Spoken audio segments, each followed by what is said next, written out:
Hi all. So നിലു എന്നാണ് എൻ്റെ മോളുടെ പേര്.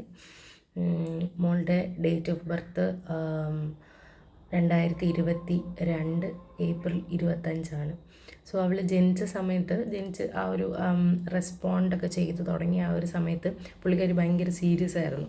ലൈക്ക് സാധാരണ ആ പ്രായത്തിലുള്ള കുഞ്ഞുങ്ങളെ ചിരിപ്പിക്കാൻ ചെയ്യുന്ന കാര്യങ്ങളൊക്കെ ചെയ്താലും പുള്ളിക്കാരി ചെറിയൊരു സ്മൈല് തരത്തുള്ളൂ, അങ്ങനെ വലിയ ചിരിക്കത്തൊന്നുമില്ല, അങ്ങനെ വലിയ ബഹളമൊന്നുമില്ല, അങ്ങനത്തെ ഒരു ടൈപ്പായിരുന്നു.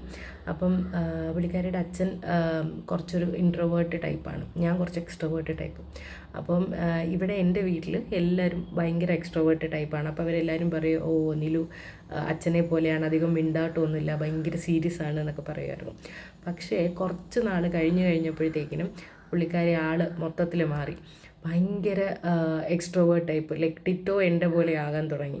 നമ്മൾ പുറത്തൊക്കെ പോകുമ്പം പെട്രോൾ പമ്പ്, ഹോട്ടൽസൊക്കെ പോകുമ്പോഴത്തേക്കും അവിടുത്തെ, ഇപ്പോൾ ഹോട്ടലാണെന്നുണ്ടെങ്കിൽ അവിടുത്തെ സെക്യൂരിറ്റീസ് കാണുമല്ലോ, മിക്കവാറും കുറച്ച് പ്രായമുള്ള ആൾക്കാരായിരിക്കും. അപ്പോൾ അവിടെയൊക്കെ പോകുമ്പോഴത്തേക്കിനും ചിലരിങ്ങനെ സീരിയസ് ആയിട്ട് നിൽക്കുമല്ലോ, അപ്പോൾ ഇവള് ചെന്നിട്ട് അവരുടെ അടുത്ത് എൻ്റെ കയ്യിലിരിക്കുമായിരിക്കും, അല്ലെങ്കിൽ നിമേഷൻ്റെ കയ്യിലിരിക്കുമായിരിക്കും. അപ്പം അവരുടെ അടുത്ത് അപ്പാപ്പ ടാറ്റ ഒക്കെ പറഞ്ഞ് അവരെ ചിരിപ്പിച്ചാലേ അവർക്കൊരു സമാധാനമുള്ളൂ. അതേപോലെ പെട്രോൾ പമ്പിലൊക്കെ പോയി കഴിഞ്ഞാലും ചില ചേട്ടന്മാരൊക്കെ കുറച്ച് സീരിയസ് ആയിട്ട് നിൽക്കുമായിരിക്കുമല്ലോ.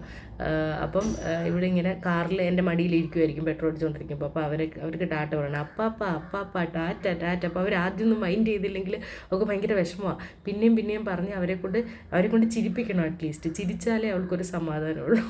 അങ്ങനെ ഭയങ്കര എക്സ്ട്രോവേർട്ടായി. പിന്നെ കഴിഞ്ഞപ്പോഴത്തേക്ക് എല്ലാവരോടും ചിരിച്ച് കളിച്ച്, ഇപ്പം ഹോട്ടലിലൊക്കെ കഴിക്കാൻ പോകുമ്പോൾ അവൾക്ക് അപ്പാപ്പന്മാരെ ഭയങ്കര ഇഷ്ടമാണ്. അമ്മാമ്മമാരെ അപ്പാപ്പന്മാരെ ഭയങ്കര ഇഷ്ടമാണ്. ഇവിടെ എൻ്റെ അച്ഛനും അമ്മയും ഇങ്ങനെ ആയിരുന്നു സ്ഥിരം നോക്കുന്നത്. അപ്പം അപ്പാപ്പന്മാരെ അമ്മാമ്മമാരെയും ഭയങ്കര ഇഷ്ടമായിരുന്നു അവൾക്ക്.